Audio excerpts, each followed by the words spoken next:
So yeah, this is the first webinar that we do on open science as part of the EUTOPIA Train project. I think most of you are part of the EUTOPIA University, so the alliance of now nine members from across Europe. EUTOPIA Train is a project that looks into the research and innovation side of this alliance, and in particular also open science and citizen science, where we are talking about today. So we have today 3 speakers.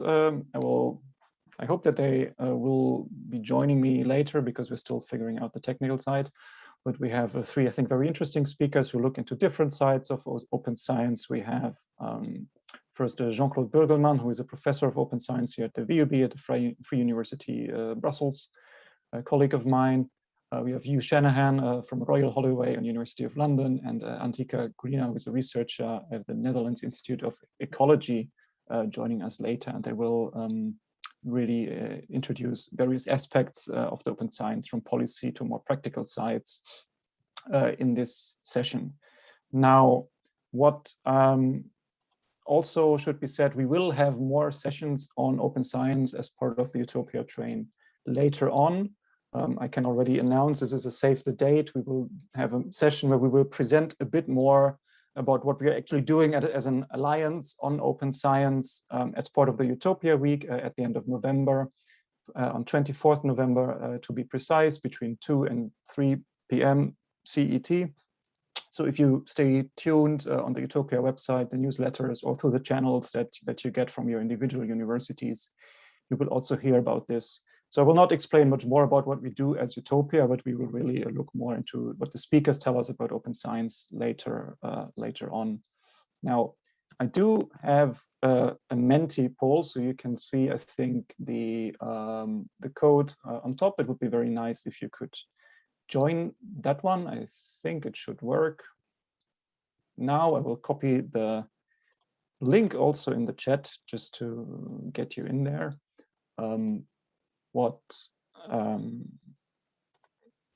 Yeah, so I see there are already people here. I will post a link in the chat. So if you could go to that just to get to know the audience a bit better. Who are we talking to? What is your background? See, one person already is a colleague, apparently, is at VUB. And here, I mean, also the institution. So if you could answer, like if you're from, for example, from Barcelona or from Warwick or from the other partners, Gothenburg, that would be very interesting just to get an idea. Great. It seems VUB seems to be very well represented. 12 answers of the people who are in here. 50 people now. Great. This is working pretty good so far. Cool. So few people from various institutions, and very much so also from the EUTOPIA institutions. I think if there are a few external people, this is not a big issue either, I believe. So great. 24 answers, maybe we can get it to 30, 35, and then I move on. But it's good, this is interesting and nice that this event has also reached so many people within the Alliance. 27, can we get 3 more people? I think we are 50, 28. Yeah, I think I'll move to the next one here because we started a bit later, 29, maybe I will. Anyway, I think the next one is more about, okay, what is your role? What is your professional role?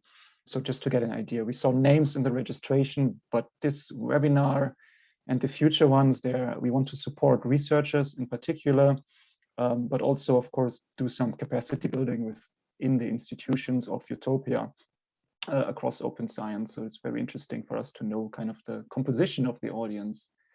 And I see lots of librarians, a few PhD students. That's also really interesting. Open science support, data stewards, heads of library, assistant professor. This is also a very diverse group. Senior admin, head of the library. I think I already mentioned that. Researchers, probably missing something here in reading it out, but this is, I think, a very good, good type of audience that we wanted to reach here. Really nice.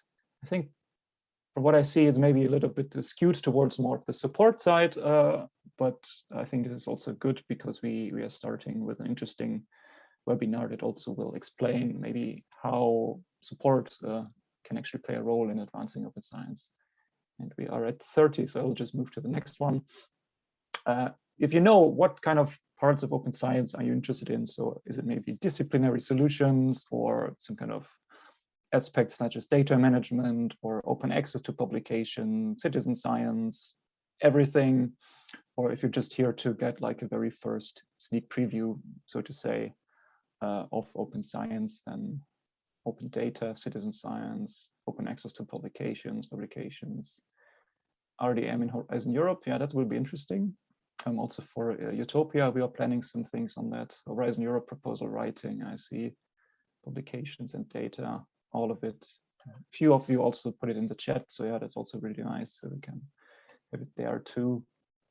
Okay, systems change. Yeah, this is very interesting, I think, for today, because we will have some speakers, I think, looking also at more the systemic approaches, combination with IP, open access, data. Yeah, so I think very familiar topics for many people who work on open science for a while and who are, yeah, who have seen this data sharing, copyright. It's certainly very interesting as well. Horizon proposal writing, I think this is interesting too, because I think this is a topic that we will not present today, but Horizon Europe and the role of open science there will be something that we will look at into the future, in the future. So we might also organize something more specifically about the stipulations of Horizon Europe for open science soon. But we wanted to start with a bit of a broader perspective on open science first, and then go into more topical issues. So all this input that you're giving here now is really very, very interesting for us. So anything that we haven't seen, 25 responses, citizen science, general information. Yeah, that's also, you are also welcome with general information today. I think this is the objective here of this session. Yeah, we have 25 responses. This is okay. So now I have a very final one. This is just in case you're interested to get messages directly from this work package. I mean, we will not show your email address here. I think this should not show. But in case you want to leave your email address there, and we can send you invitations, for example, in the future, we can do that directly. This is, of course, not mandatory. So if you don't want to do that, and you, for example, you will probably hear through us from the various EUTOPIA activities, you don't have to do this. So please don't feel obliged. But in case we have events coming up, we will probably also reach you directly. And I will stop sharing this one here. Now I need to select my fellow other panelists who are, I think, Jean-Claude, you're the first. I can say a few introductory words about Jean-Claude Burgelman before we dive into this. I just got to be a bit faster than I planned to. Jean-Claude, yeah, Burgelman is now part-time professor at VUB of open science policies, and he is since very recently also the academic director for open science at our university. Many of you maybe know him still from his role as the head of unit in the European Commission for open science, actually. And then after that, also sometimes as the open access envoy, and with a career before that in other departments of the European Commission and in other international bodies that work on research policy and open science. So very glad that you're here today. Do you want to try your presentation, Jean-Claude? Yes. Okay. So first of all, it's nice to see so many people showing up from this EUTOPIA perspective. I think EUTOPIA is a very important initiative. So the more we can contribute to it, the better. So let me try to share my screen. Here I go. Share. So you should be able to see it now, and I will go into yes, viewing mode. You still see it? Yes, it's a normal PowerPoint layout now, so it's not the presentation mode, but you see yes. See the first slide, huh? Yes. Okay, so Leonard asked me to give a few introductory talks about and reflections and insights on open science and open science policy. So you know, we can talk a whole day about it. So, but I will try to resume what I think is, from my point of view, having been in charge of it for at least 5 years at the European Commission, and launching, I would say, to a large extent with my colleagues, the debates in Europe. I will give you an overview of what I think are some of the key issues to think about when we talk about open science. So as the title says, open science is here to stay. Why? Well, these are the key messages. It's the science of the 21st century. I'm absolutely convinced, and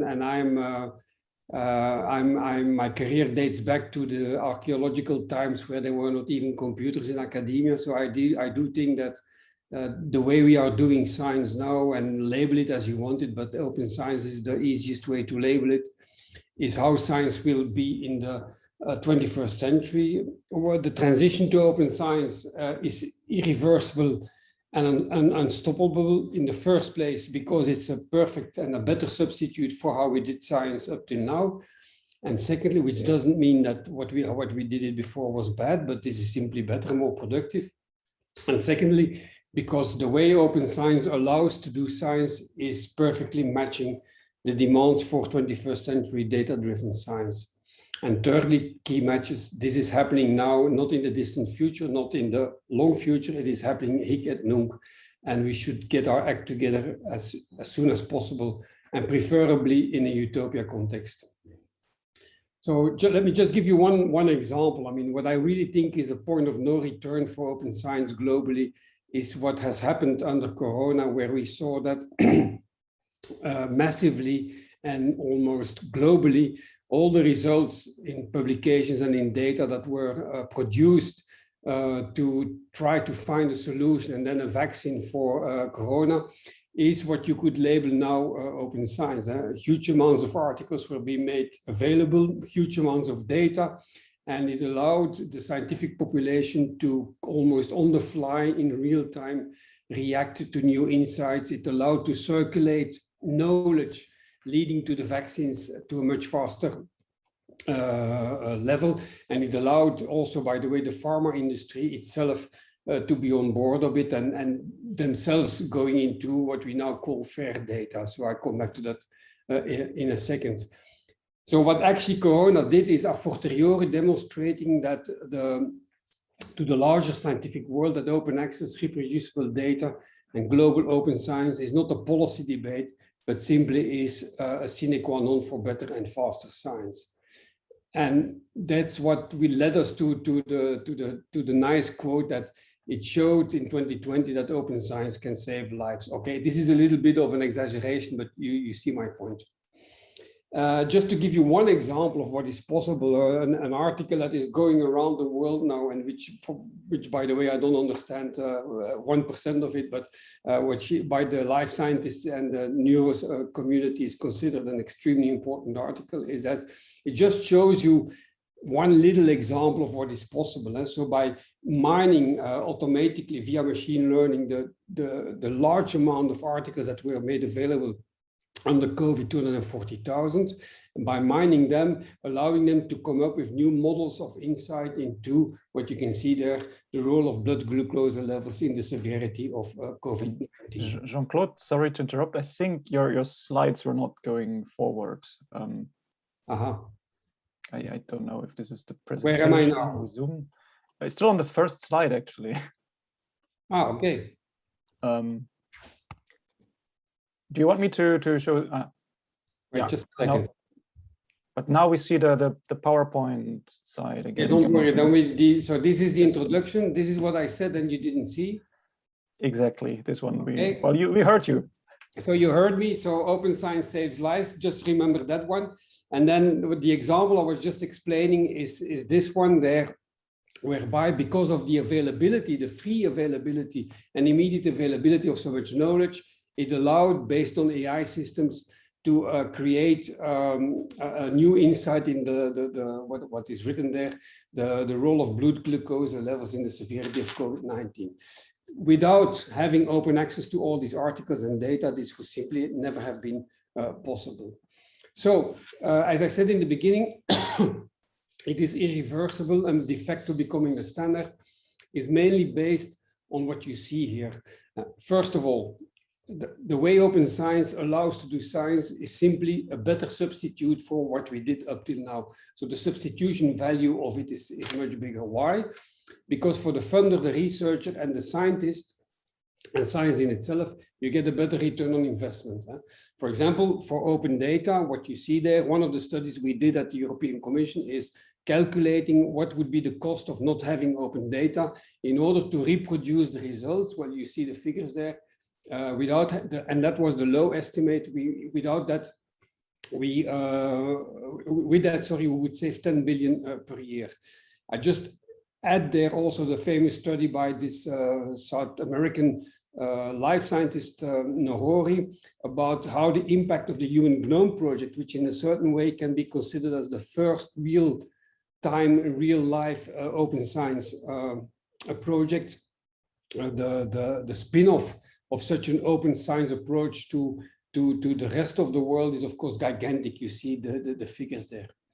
Secondly, it's also a higher return of investment for the researcher. I can give you many examples there, but the most attractive and appealing one is of course that as a scientist, if you publish in open access, the return rate in terms of citations is 3 times higher than if you publish in closed or behind paywalls. This is of course quite logical to predict, but the figures are compelling to mention. And of course it means that as soon as you make your article available, simply many more people can have a look at it and potentially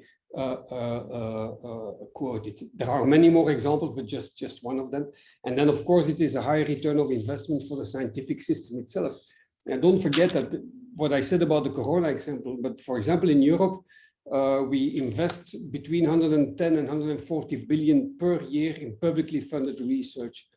Now, can you imagine if all that research or most of it would be available for reuse and in the scientific community, and in other words, for having Corona type of spin-offs? Well, you can simply think of a much higher return for the scientific system than we had up till now. One of the reasons, by the way, and I just say this as a side comment, one of the reasons that started thinking me about we need to do something about the closed environments of scientists was a discussion I had in the beginning of last decade, so 2011-12, with the editor-in-chief of the Nature. And you know, the famous journal. And he said to me that as editor-in-chief, he considered between 60 and 70% of the articles published in Nature, which is the leading, most prestigious journal in the world, are simply not reproducible because of the lack of data, the not convertibility of the data, the interchangeability, non-interchangeability of the data, and so forth. Now that made us thinking that, well, this is actually a scandal, because most of the money that was being made available to publish there is public money, which means that actually 60 to 70%, etc., of those results are simply not reusable anymore. So that's one reason. And the substitution value for doing science in an open way is much bigger than doing it in a closed way, to put it simple. Secondly, open science is what the de facto data-drivenness of science of this century will imply. The way Corona, the development of the vaccines was so successful in terms of speed is largely due because it was based on modeling and so forth. Now, almost everything in this world will become a data point, and that means that almost everything in this world will become data-driven science in terms of how to do the research about it. And then, going back to my first point, now, if those data are not available in fair and findable, accessible, interoperable, and reusable formats, well, it follows from it that having the challenge to find solutions for the big issues that are confronting our times, let alone climate change, means that we will be much less productive in tackling them. So it is a high substitution value, but simply the way we have to use science and we have to face the challenges from a scientific point of view lead us to the conclusion that open science is a much better way to go forward there than the old way of doing things. I'm not saying that it will per se be better, but at least the probability that we will come up with faster and better solutions is much higher, and that in itself is, I would say, a high motivation. Which, and of course, increasingly funders like Horizon Europe require it. And I go back to that, I come back on that in this slide. If you look at how policy-wise open science is being developed in Europe, well, this is not something happening in the back doors anymore. This is becoming a main policy team, or is already a main policy team in most of the science policies in Europe. And you see some of the chronology there. In 2010, we had some very modest open access and open data policy trials in Europe going on. In 2016, the European Commission, for the first time as a political region in the world, came up with a comprehensive open science data policy. And then we had the launch of the Open Science Cloud, the making mandatory of open access, and so forth, leading to 2020, when the launch of the Horizon Europe, the big framework program in Europe, which still is the biggest research, one of the biggest research programs in terms of volume of the world. It is simply making open access, open data, data management plans, and the availability of the data in fair formats mandatory. So that's a huge change in 10 years' time, from an incremental, anecdotal approach to a systemic, holistic approach in 10 years. As a result of that, and I think in Europe we should be proud that we are leading this up till now. I'm not saying we will go on leading it, but certainly up till now we are leading this development. As a result of that, most of the European member states are, and the UK, by the way, was on the forefront with regard to open access, a bit later with the other things. Well, most member states, the 27 still associated, have strong policies on open access, open data.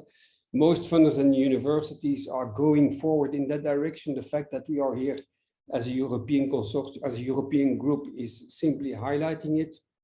And also industry is increasingly jumping into the same topic and you see the examples there, by asking the data to be findable, accessible, interoperable, and reusable. It simply makes much more sense.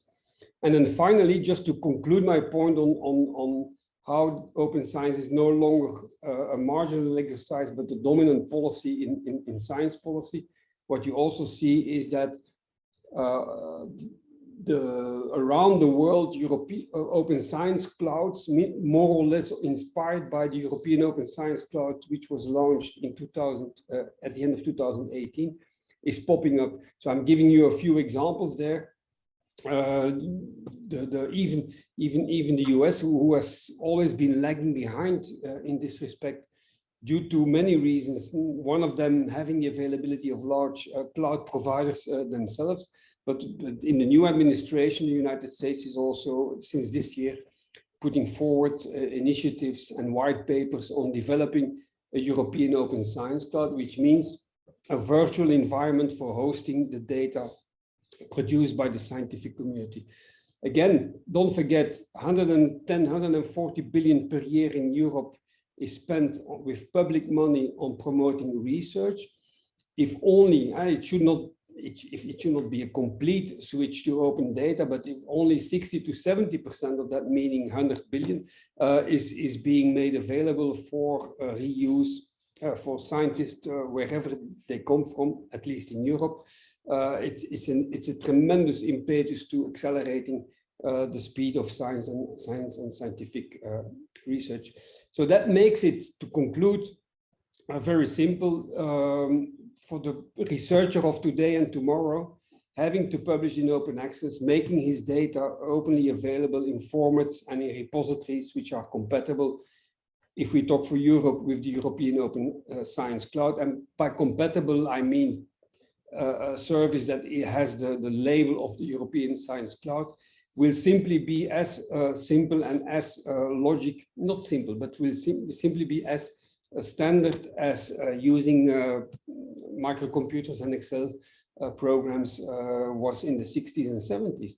So it will become the standard practice of our research population. And that's why we as universities have an immense task, at least to support it by developing the right policies and by pointing our research communities and our researchers to the right services. And by that, I thank you. Yes, thank you very much, Jean-Claude. I didn't see any questions coming in via the chat or the Q&A, but I think that is okay because we were a bit delayed in the beginning. So to the participants, if you have any questions, then just put them in the chat or the Q&A, and then we will pick them up afterwards, because then we'll make up a little bit on the time that we lost in the beginning. So I would switch to you Shanahan, if it works. Yes, we can see you. And I will say a few words about you as well. I just make it very short again, if I can do that. Hugh Shanahan is a professor as well from the Royal Holloway University in London, professor of open science, I think, which is very nice. We have 2 of those in the webinar, which is not very often, I think, nowadays. But you have a background in computational biology and also in theoretical physics partially, so it's very interesting.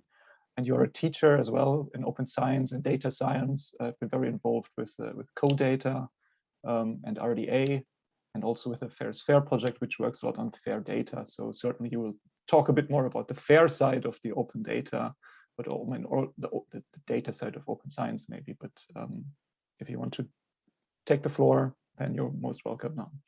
All right. Thank you very much, Leonard, and good afternoon to everybody. Let me just make sure, I'm just going to get my timer started so I don't run over. Just to make clear, I sometimes talk too quietly and too quickly. So please don't hesitate to interrupt me and say, we don't understand the word that you're saying. So that's absolutely fine.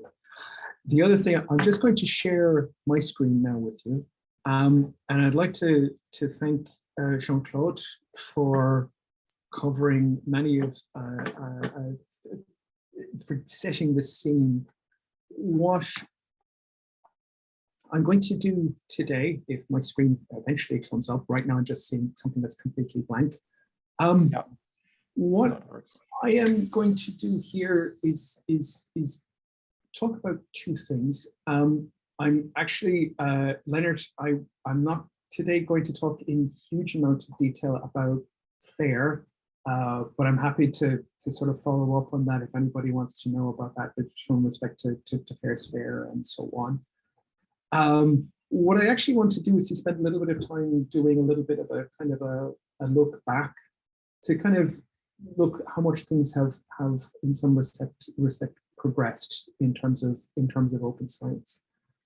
And then I want to talk about just in some respect one sort of simple strand in all of this. Now, in terms of the audience that we have here, it's, you know, spoiler alert, it's going to be a quick discussion about persistent identifiers, PIDs.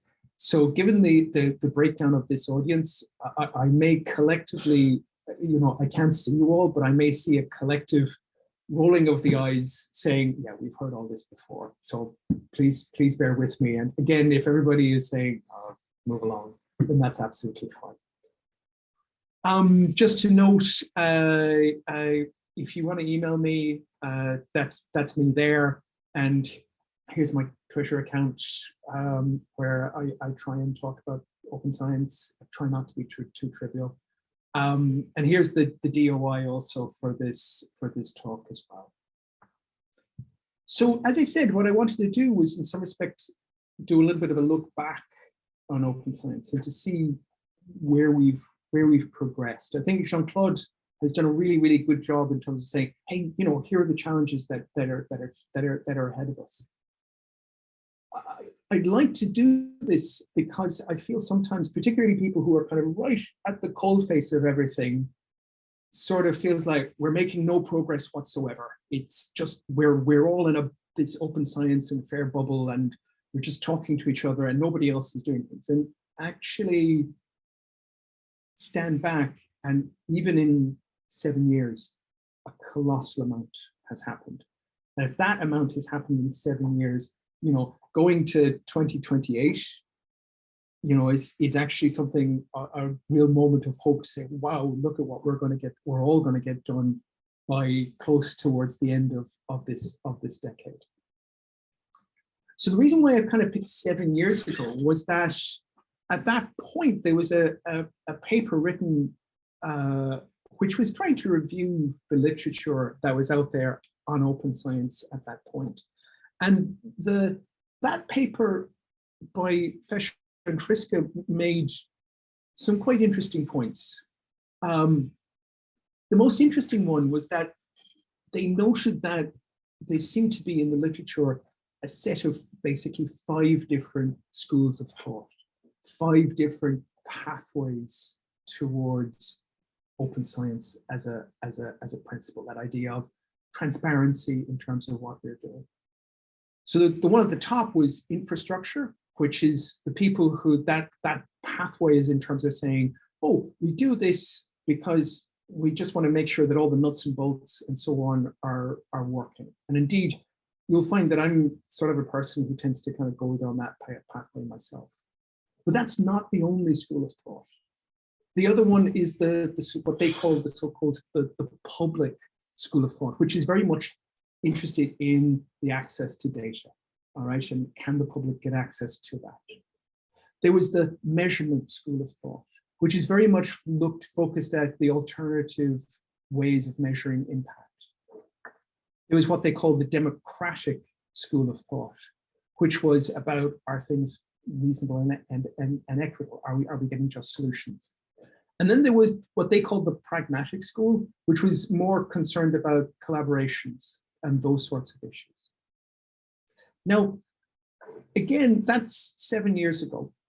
And in fact, I would say that this has changed. This idea of people coming at this from different pathways that's still true, though I think the ground has in some respects shifted here. So still there are people, huge numbers of people who think about things in terms of, let's get the nuts and bolts right. There are still all the people who worry about, is data accessible? There's still people thinking about, how do we get collaborations going? The democratic and measurement schools, these things in some respects, the emphasis has changed. So measurement, I feel, is going to move from measuring impact to giving credit for different roles. While the democratic school has much more become focused on the idea of justice. And for example, the fact that we see the introduction of things like the care principles in terms of sharing data from minorities that have been abused in the past in terms of access of data, but also in terms of things like open and responsible research and the role that's there. There's also 2 other things which get absolutely no mention here, and I'm enormously grateful to Jean-Claude for alluding to one of them. But the thing that's really, really notable, what's kind of missing from this paper, and obviously it shows how much things have changed, is the issue of reproducibility. So this is the thing which is, many researchers, it feels like, look at open science and think, oh, that's nice. And then often the buy-in is to say, well, this is about enabling reproducible research, which is really being kind of identified as this is an absolutely colossal problem in terms of what research that's being done. The other one is what I would call the computational approach, which is again what Jean-Claude talked about, which are, we're now at this point where we see a new generation of computational tools that can make a colossal sense out of the data that's out there. All right. So, for example, we see DeepFold as one colossal success in terms of protein prediction, but we also see the notable failures. So, for example, last year there was a review article which looked through all of the work that's been done in terms of machine learning approaches for analyzing COVID data. And in effect, it says it's just rife with error. It was a complete disaster. And the reason why that was happening was that one of the key things was that data was not being pulled together. It was not being put together in an ordered fashion. It was just lots of balkanized instances here, there, and everywhere. So that's another aspect that's another school of thought that really, I think, needs to come to the fore and see here. They also made, there's quite a sting in the tail, if you will, in this talk, in this paper, which, and this is literally the last words of this paper, which is open science appears to be somewhat like the proverbial electric car, an indeed sensible but expenseful thing, which we would do better to park in the neighbor's garage. An idea everybody agrees upon, but urges others to take the first step for, all right? So this was really a kind of like, well, nobody's getting anything done. And in fact, we can look at that and say, well, lots has happened since 2014. So if we look at that, Jean-Claude has already sort of explained in great detail the policy moves, so I don't have to talk about that, except to note that we see really at the top levels in terms of OECD reports, and indeed a draft report recommendations from UNESCO on open science. We see at a national level the rollout of data management plans and so on. At an institutional level, here we are, you know, this meeting is because a whole bunch of universities are coming together to say, yeah, open science is an important thing, we need to enable it. We also see these gigantic strides in terms of, as I said, the nuts and bolts of open science, all right? So the first one there are 2016, paper is published on the FAIR guiding principles. In some respect, the principles on how to share data. But as another point, we see amongst researchers the whole-scale adoption of the techniques that people use in terms of writing open source software, all right? So one element of that, at least something that we can measure here, is that tools, repositories, software repositories such as GitHub have really become the accepted tool for sharing research software. And that idea, that change of attitude in terms of saying, here's my software, I only release it when the rest of the world, when I publish a paper, is being turned around. And people say, here's my software, it's out there, and people contribute and update it and make additions, do pull requests, and make the software better. This is, when you look at numbers, these are, again, staggering. So for example, there's a survey which would indicate that there are over 6 million Jupyter notebooks that have been deposited onto GitHub. So Jupyter notebooks, you know, very key tool now, yeah, in terms of doing open and responsible research. So there is this quite staggering plot here, which shows these submissions, Jupyter submissions to GitHub, all right? And we see this plot that's coming up here, and then actually GitHub changed the way they record things. So this is just making queries with GitHub, and they said, well, we'll only include those ones which have been updated in the last 12 months. So there was this jump to down here, but still we have over 6 million notebooks which are being updated in the last 12 months. Now, not all of those are going to be directly involved in research, but given that Jupyter is a really key tool in terms of doing open science, a substantial, even a fraction of these represents a colossal amount of work that's being done. Now, again, I'm going to let Leonard down here. I'm just going to do one slide on FAIR, and he'll go, but let me just, there's a you know, findable, accessible, interoperable, reusable.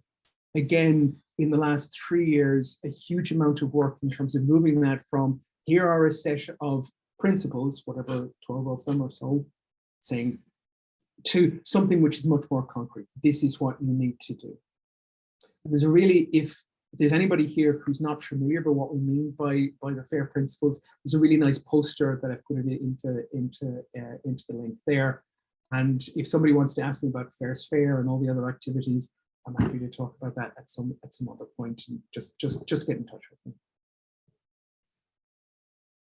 Again, we see this huge number of tools that are out there. I mean, the ecosystem from last 7 years has exploded in terms of things like repositories, analysis tools, tools for searching literature, and so on. all of these things have cropped up and so on and blossomed and made research better. And again, from the European Union's Association, in a survey, we see actually institutions running and chasing after this. We see this, over half of the institution surveys saw the strategic importance of which was high or very high. Over half of them have an open science policy. But on the other hand, all those institutions said they only have a partial training of the skills. So this is, you know, this organization that we just set up here is playing a really, really important role. And here's a copy of that report that's there. The thing I'd also like to say is that in some respect, all of this can be very sort of absolute in terms of saying you're either doing open science or you're not. This is not the situation. It's not an either or. It's we sit on a spectrum, all right? Everybody is open, can be as open to a degree, all right? It's important to note that sometimes people can get very, very put off by the huge types of infrastructures that are out there and to say, oh, right, I'm supposed to be achieving, you know, I'm supposed to be getting all of these things in place. But instead, what we've got to do is say, particularly when talking with researchers, to say, start small, take gradual steps and move towards that, okay? So in many respects, we can be kind of look at open science as this thing which is colossal structure, and we have to build structures like these. When in fact, we should remember that, you know, these things too are incredibly useful, all right? Where you think that before, you know, you couldn't get from A to B, getting across it on a rickety rope bridge is still a massive step forward. The last thing I just want to talk about is to talk about one aspect of that, which are persistent identifiers, all right? Sure. The most common example of those being DOIs, digital object identifiers. And that's a way for labeling digital objects, data, software, even people in institutions and papers, of course. Indeed, there's a nice statement from Natasha Simons of the ARDC, who modified a particularly famous lyric about the idea of the importance of PIDs. And why is it that PIDs are important? Why is it that we go to them, give these things a label? We think about the perception that we have at the present moment, which is peer-reviewed publications being absolutely everything. In other words, that's the thing we look as a first-class research object, the thing that every researcher should be spending their lives working on. From the UK's perspective, for example, we have the Research Excellence Framework. This is the thing which strikes fear into certainly my eyes and every other academic, UK academic. It's the periodic assessment. Every academic is supposed to submit a number of research outputs. And it's important to note that even from the last ref, which is again, I think 2014, allows submissions of software and data.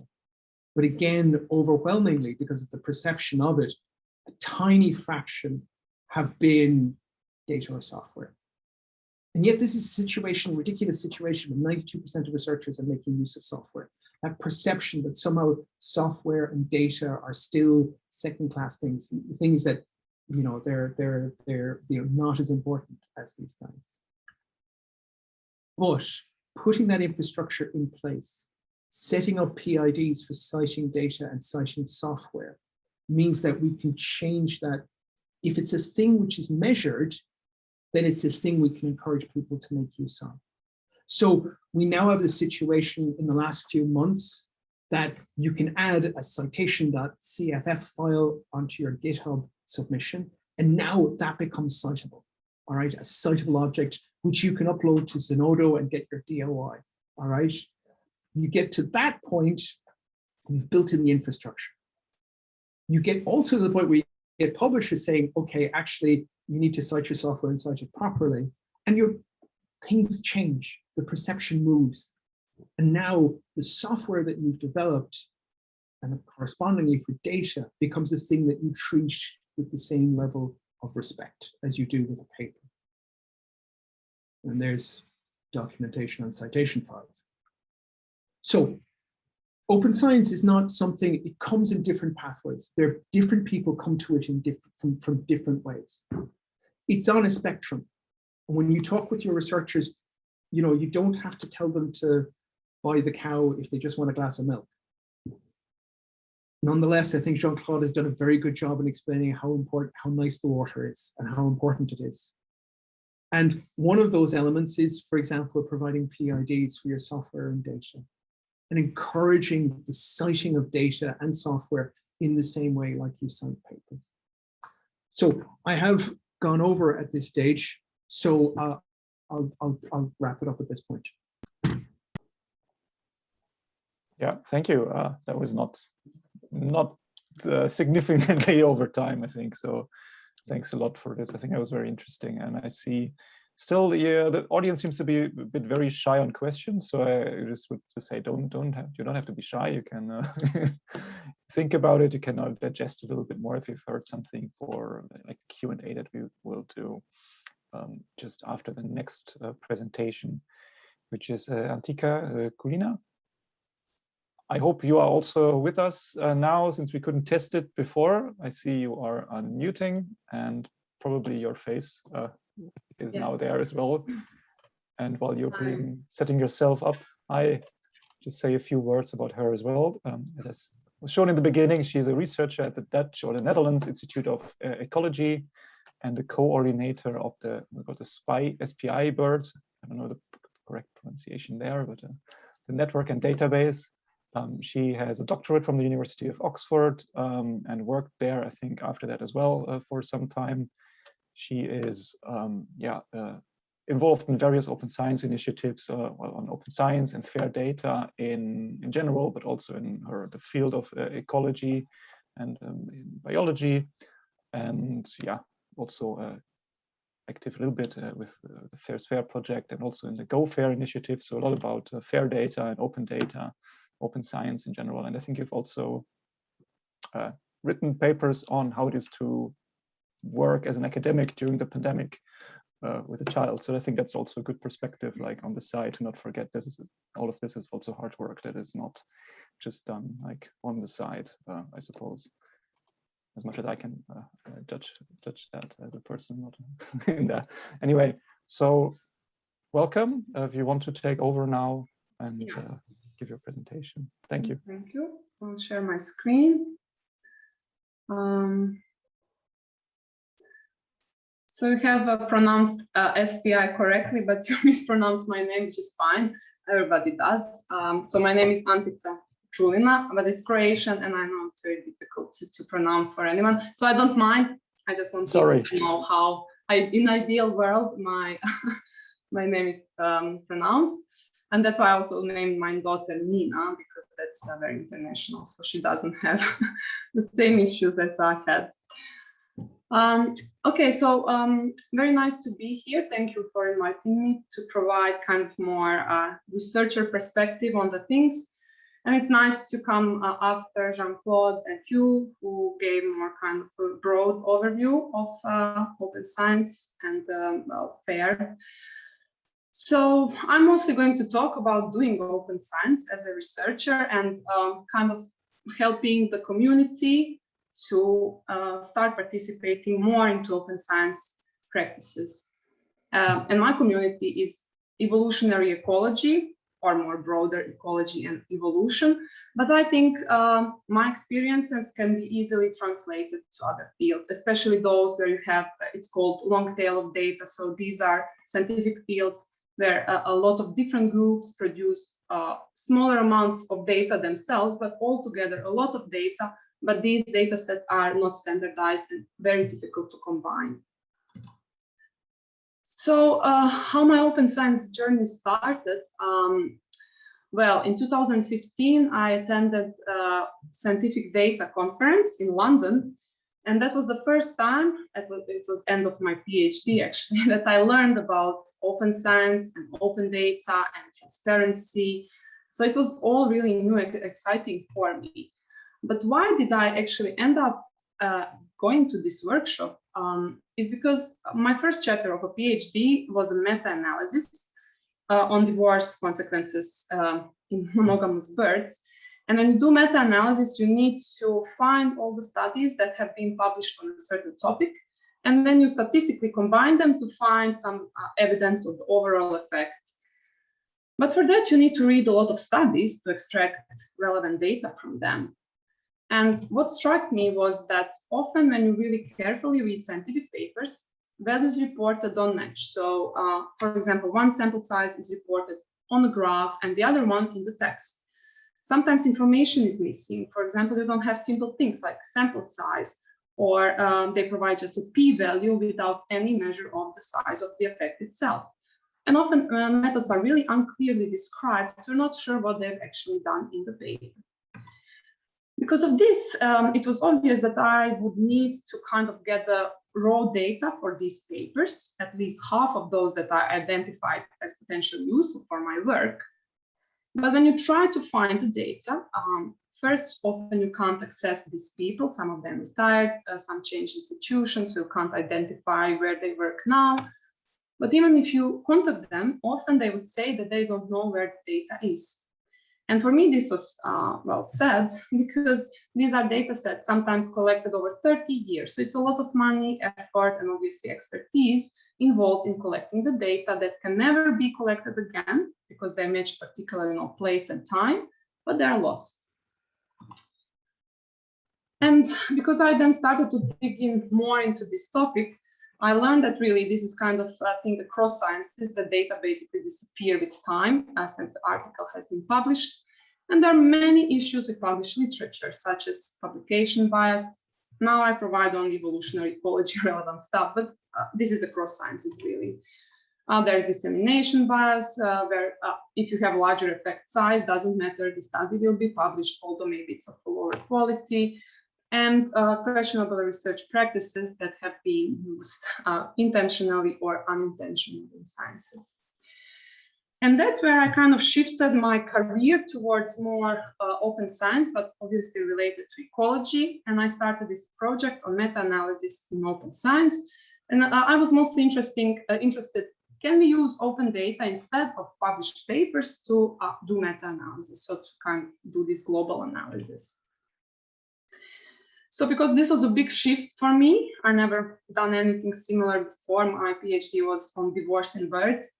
Some things that I found useful to help me to start this journey, and maybe they will help somebody else here.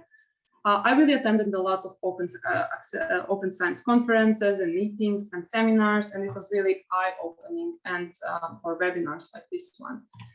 Second, I joined Twitter, and this really helped me to follow what's happening in the field. Open science is really fast growing and changing, and if you follow correct people and also initiatives, then you get really updated, but also known within the community. And finally, I read a lot, so you cannot avoid that. And one thing that came out of this is that we did this work to enable use of open data in ecology. So I'm not going into a paper now, but I wanted to say here that basically by attending these conferences, I met some people that I would never ever met otherwise. And these are people more on the computer side of things, Paolo Magni, Miriam Baglioni. So they joined us on this paper. And then also librarians, Askia Wattersen, and then some ecologists. And this is a good example that open science is really interdisciplinary. And I think that's a very important point. And that's also why it's so exciting and new. Second point, another paper of mine about reproducibility in ecology, which is, by the way, very low. So here you can see that around 73 of papers don't provide code for their analysis, and there are some other issues. So we estimated that only around 21% of published ecological work is potentially computationally reproducible. We had some follow-up work on this to really try to reproduce articles, and it's lower than 21%, as you could imagine. But here, I want to showcase the importance of Twitter, because one of my co-authors on this paper is Alfredo, whom I just only ever met via Twitter and later some Zoom meetings. But I knew that he was doing similar things and was interested in similar things as me, just using Twitter. So that's why Twitter, and also my other co-authors on the paper. So what I learned during this time is that we definitely need to build bridges. This is between communities. So when you attend classical evolutionary ecology conference, then it will just be ecologists there, no open science representatives, and vice versa. And I don't think this has drastically changed over the years. That's my just experience. But we also need to build bridges within communities, so between researchers of the same community. So this is where I'm going to talk about my experiences of setting up a research and data network. And this is particularly for studies where individuals are uniquely marked. So you have animals that have some markings that make them identifiable. And this is SPI-Birds network and database that I co-founded 2.5 years ago. You can follow us on Twitter. So some pictures of animals everybody always likes. So these long-term studies of animals are basically so crucial for everything we know about evolution and selection in the wild. So they've been done on mammals, but kind of more of the work and longer data collection has been on birds. So famous Weighty study, that's what I worked on since 1947, uninterrupted data collection on these little birds. So this is from our database. Now we actually have more data points, but these are different populations that we host. And here I see that I share screen in the wrong way, it doesn't matter. But for example, of population in Netherlands, where we collect data on 6 species. And this is just to show you that over the years, we follow, for example, number of nests in these populations. So why is this, for example, cool is that long-term data sets enable you to distinguish between some, let's say, chance changes due to different environmental factors from directional changes that are, for example, caused by climate change. And you wouldn't be able to answer questions about climate change without having long time series. And more importantly, it's really crucial to combine data from different populations because we want to know how these things change with environment and with gradients, environmental gradients. But then diversity of data management strategies basically prevents this because people code variables in different ways, although it's the same variable. They store data in really amazing amount of formats. Some groups do quality checks on data and some don't. So data are of a different, let's say, quality, technical quality. So it's very difficult to combine all of these populations to get to meaningful results. And sometimes it's even impossible. So people give up often. So with that, we set up SPI-Birds in order to create this network of researchers and their research to register all populations because we even don't know what has been monitored over the world. To create centered database for data archiving too, because there are many groups that then don't have sustainable archiving options. Create data and metadata standards. Also provide these data quality checks and also some standard protocols. And finally, and this is what we added later on, to create kind of a set of data processing and analytical pipelines. So not that everybody every time has to write new ones, but basically to reduce duplication and increase computational reproducibility of our work. But when you set up a thing like this, you really have to consider your stakeholders, and these are researchers for us, and some citizen scientists. So usually they don't want their long collected data to be open.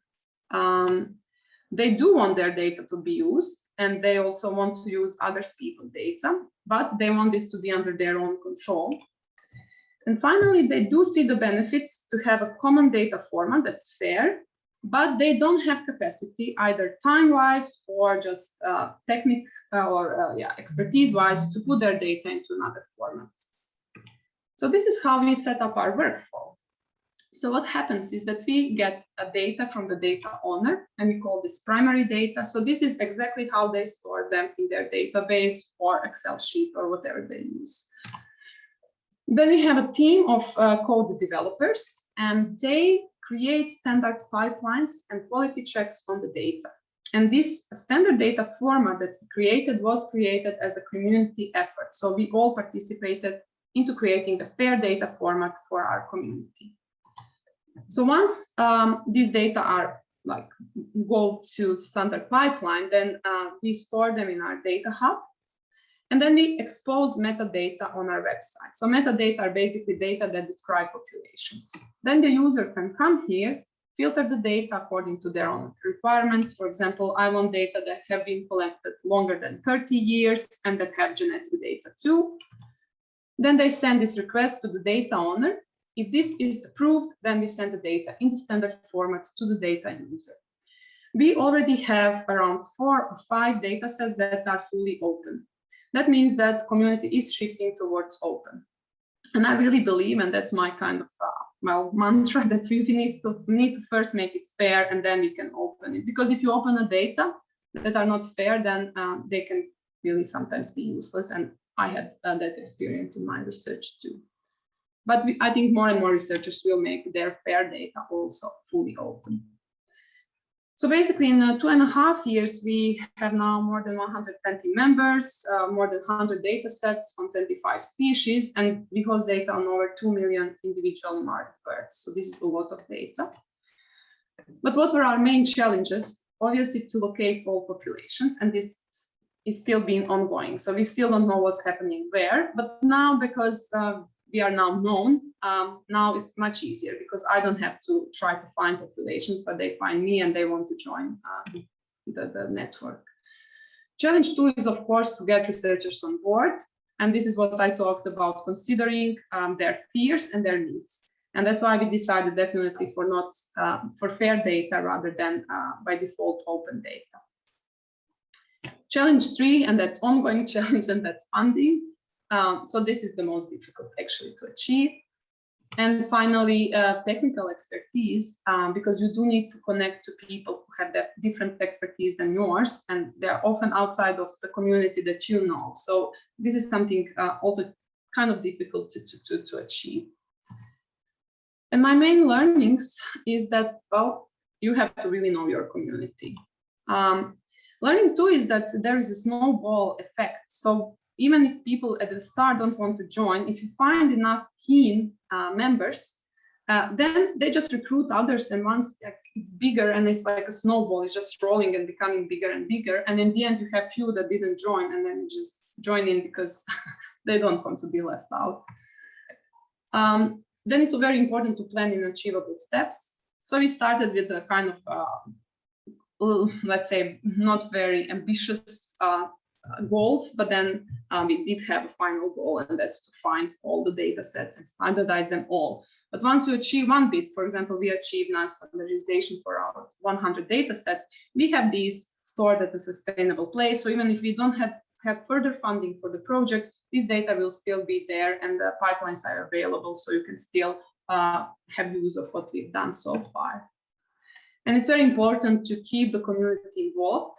So every decision we make in SPI-Birds, communicate with our stakeholders so they don't feel left out, and be persistent because everybody eventually wants to join, but you just need to be there to keep them informed and keen on doing things right. And one thing that I learned, and I didn't, well, I was completely opposite when I started. So at the beginning, I wanted everybody to make their data open, and I didn't know why wouldn't you make your data open. But then with time and communicating to our members, I understood that open is not actually always fair in sense of fairness as a concept, because open data can bring different costs and benefits to different groups. I'll just give you one example. If you have a rich Oxford group that has a lot of data, and even if they don't manage to analyze some of it by their own groups, they don't lose much by somebody else analyzing their data. But then you have small groups that just started 3 years ago, and their further funding depends on their publications. So if somebody does that analysis before them, it's going to be a big cost for them. So I learned not to judge people that don't want to be open. So how to get involved in open science and how to involve others? Well, I think first you need to have the drive, and I find all of this very exciting. So you want to create better research and better science in the future, and more inclusive science in the end. Obviously, we all have to educate ourselves and others. And I think a good way is to start or join open science initiatives, coding clubs, reproducibility groups. There are really many of them these days. So maybe it's even more difficult than it was 5 years ago. Obviously, attend all of these meetings and conferences and really do your best to help others, but don't judge. And I'll just end up with that open science is really a team sport. You can't do it alone, but it's really no longer optional. So as Jean-Claude mentioned, there are now mandates. So if you don't want to do it because you do want to have a better science, you will have to do it. And I always think it's better to be the leader rather than the follower in this. So thank you for listening. You can always get in touch with me via Twitter or via my email. And to learn more specifically about SPI-Birds, this is us, our GitHub and our website and our Twitter account. Yeah, thank you very much. I think that was also a really good, very interesting presentation, because it really continued some of the arguments and the points that you and Jean-Claude have made before. I think we could really see that that sometimes open is not always like the end goal necessarily, but it's really about fair data or about, I think, open science as a team science. I think that's also very interesting.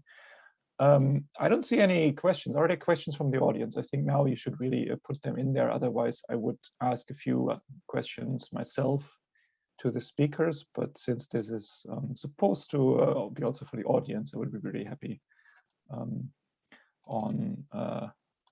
about questions. Can I then, I mean, maybe I have a question now for you, Antica, and I'm sorry about the mistake with your name in the beginning. We should have, we didn't have the few minutes before to arrange that properly. But I think it was really interesting that you said, okay, now you started this as a kind of a, let's say, smaller team of committed people, but now you have a bigger community kind of at least using these services, and certainly not everybody it will be the leader in the end in setting up such a community. But how have you seen a shift maybe in the community that you're working with in terms of thinking about open data, open science, as a result of this service or this tool and infrastructure being developed by you and the group of the few other committed people, at least in the beginning, and then it was growing? So is that something that you feel in this field? Yeah, I've seen the change, and I think it's partly obviously because they are all confronted with mandates from their funders. So they just see this is how it has to be, but also because of communication that we had during setting up all of this. So I think there is more and more realization that you don't have to be scared of your data being taken away from you, but rather being excited about contributing your data to larger projects. And these people now have more collaborations coming out as having data in the SPI-Birds database, because that's how their data have been found, especially for smaller groups that are commonly not presented in big papers, because everybody always asks the same people for the data otherwise. So I think in that respect, we're also creating more equity because we are promoting groups that are less visible and giving them this opportunity to join. But I think mindset has definitely been changing, and at our last executive meeting, actually, several people said that they are considering now making their data open purely for realizing the benefits to the community and not actually incurring any cost to them, because these are all large groups that want to make their data open. And few others that are just citizen scientists and they do not care for publications. But change has been happening. I can see the difference in the mindset, but it was slow, 2 years. Yeah, thank you. But still, if change is happening, it can be slow. I see a bit of, I mean, it's not a discussion in the chat about the IP dimension of open science. And there was a question that Jean-Claude has answered. I suppose this is more, is there a, it's an often heard question, is there like a, say, a clash between IP and open science? Jean-Claude, I don't know if you want to say a few words about that. What do you think about this? Yeah, well, there are many words to be said about it, but what I said in the answer is that there is absolutely no clash because all the protective mechanisms for IP still exist, and it can be Creative Commons, it can be normal copyright, it can be IP. But just some examples from the real world to make sure that this is not an issue. The figures I gave about the spin-off activities, so meaning valorizing research into business by the Human Genome Project, you know, several billions of this and several hundreds of thousands of job creations and companies made and so forth, and not hundreds of thousands, but several thousand, just prove the opposite. And then secondly, if what I told you about COVID research last year, this has in no way hindered pharmaceutical companies to develop vaccines and make enormous profits. So there is absolutely, it's not because you make your research reusable that you close down the possibility to valorize it or to monetize it. That's not a discussion. Yeah. Oh, you want to jump in, I think, if I see this correctly. Yeah, just the one thing I would add to what Jean-Claude has said is that regardless of what you're deciding to do with your data or your software, it's important to think about putting a license of some kind on it, whether you really kind of say, right, I'm going to do Creative Commons 0, so I don't care, it's just out there and I don't even want a citation from it, to going to a commercial license.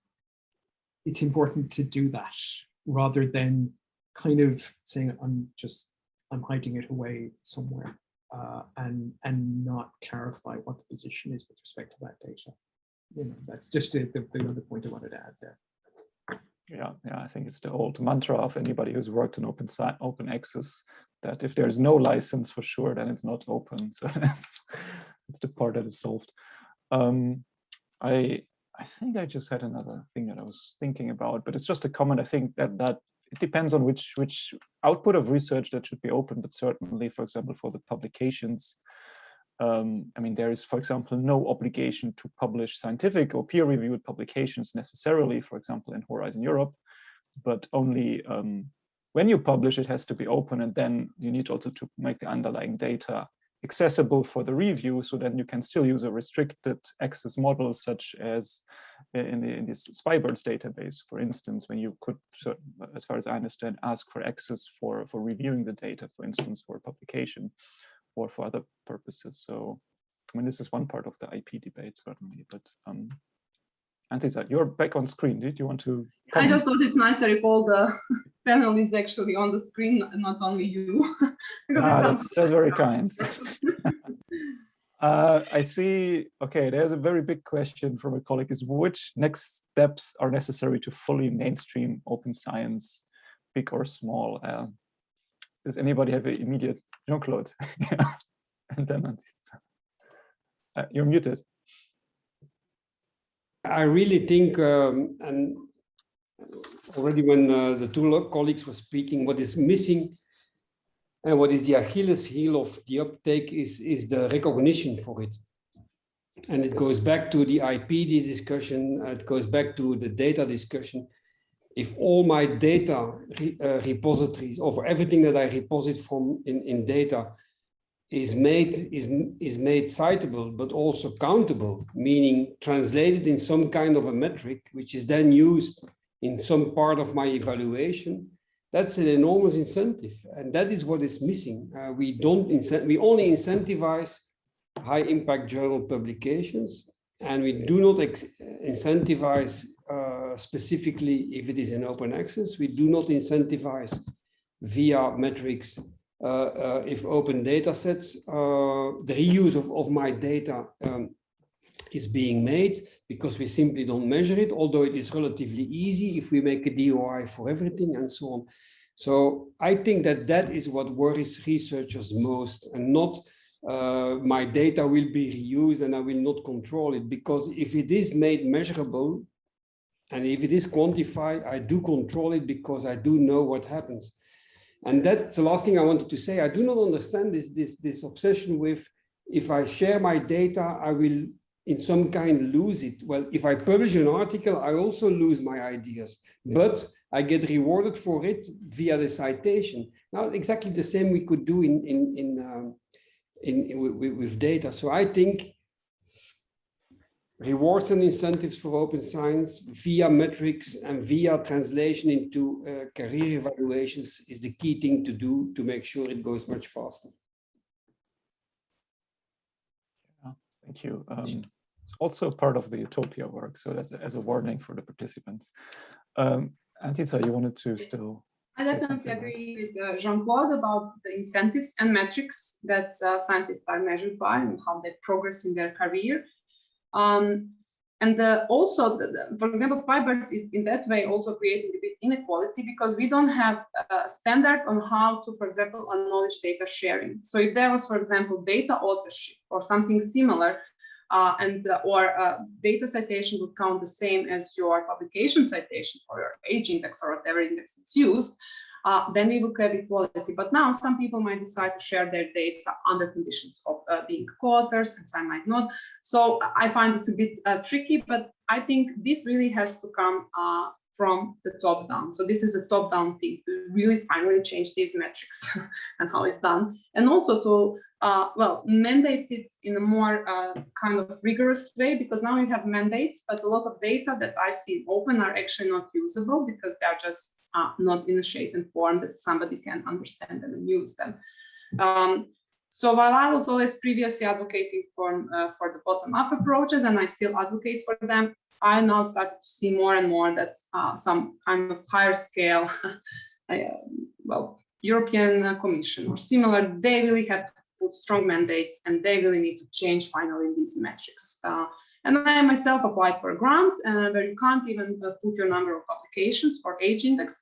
But then I've seen that reviewers of the grant have seen my Google Scholar profile and they commented on the number of my publications. So, you know, it's kind of there, but it's still not really there. And I think that really needs to change sooner than later. Yeah, if I could jump in, I agree with you. So as I said, you know, with the previous UK Research Excellence Framework, even then, that's a number of years back, they were saying, yes, one of your outputs, you know, your outputs can be software and data. That's fine. But the reason why we got to 0.02%, which is probably like a handful, probably out of thousands of submissions, was the perception of, well, the relevant committees won't accept that. They'll say, no, it's inferior. So there's actually, in some respect, like, I think at the top level, we see, you know, there's that push in terms of policy, in terms of saying, yeah, this is how things should be done. It's almost like it's that upper middle layer of management, which are still people looking at that and saying, yeah, but you know, come on, it's papers that count. You know, it's that there's that, and there's got to be a thing. Those people are, I think, the ones that are there to persuade.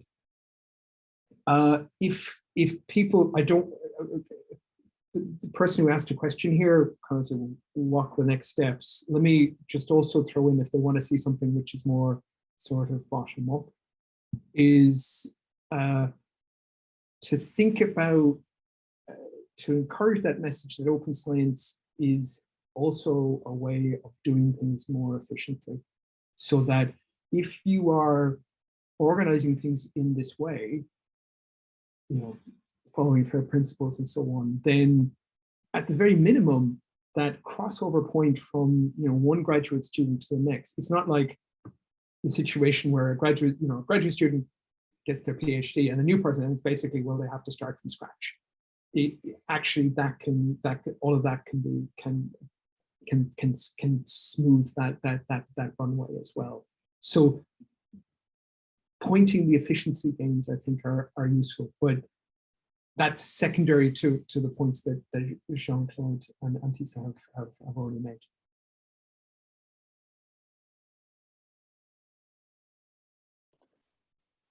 Yeah, thank you all. I don't see any, I mean, there was a question about blockchain in open science. I don't know if that is answerable by anyone here.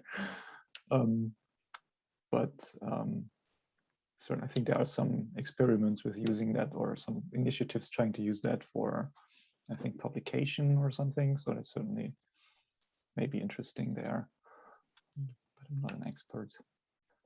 Are there any other questions from the audience? So you can put it in the chat still. I mean, there is not much time left, but could take one more or so. So some more comments on the IP side, but I think we have answered that one. And maybe I have a small question to you, just to finish, because you work, I think, as a trainer and educator on open science, you work with researchers or graduate students from many different disciplines, right? So do you see any different ways? How do you approach this there? How to convince people, how to train people doing data science or practicing data stewardship in different disciplines? Is there something that you see in this, on this side, between different disciplines, for instance? So yeah, thanks for asking, Leonard. I think there's a couple of things. So what you do see is kind of it's surprising, but at a very, when you think about things at a very basic level, actually the quantum of skills that you need to know is surprisingly universal. All right. So getting your way around the command line, understanding stuff like metadata, those things there's almost like a bedrock there of materials, and it doesn't, and I expand this out to even things like digital humanities and so on, really going that way. Now, after that, then the different disciplines tend to they've got their own issues and their own concerns, and they go in many different sorts of directions after that point.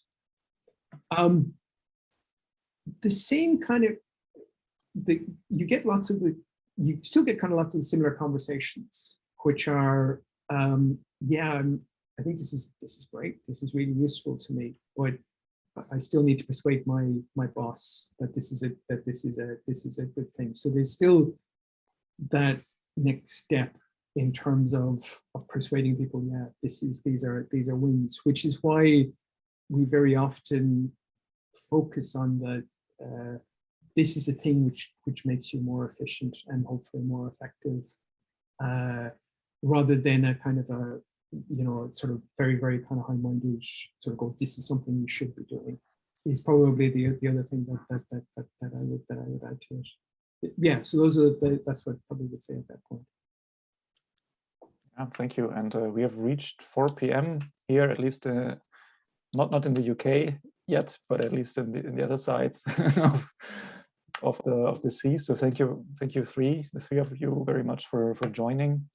I think that was very interesting. I hope the participants enjoyed this. I would give an applause for you, but I think this will be difficult from the participants here. Thank you very much. And yeah, for the participants, please stay tuned about the next activities that we do in terms of Utopia and open science. Get in touch with the speakers. We will send the presentations, I think, around.